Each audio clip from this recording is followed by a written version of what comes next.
Hello guys, today I'm gonna tell you how to start cleaning with the Dreame vacuum, and there we have the Dreame D10 Plus appliance.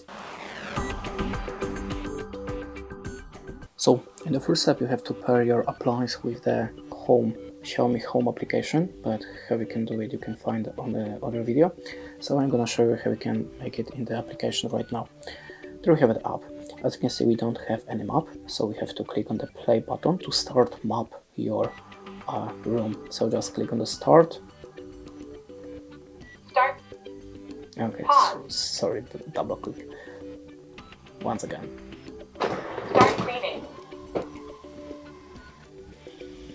As you can hear, now the vacuum are scanning our room. We can just click on the stop right now. Pause. He should back to the dock station.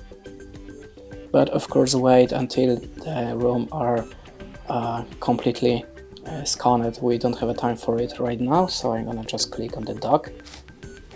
Returning to the dock to charge.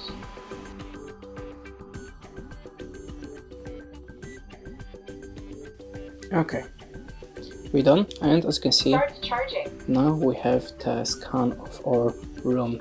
Now to just start the cleaning, just click on the play button. Start cleaning. And basically that's it. Thanks for watching, leave us a like or comment, and goodbye.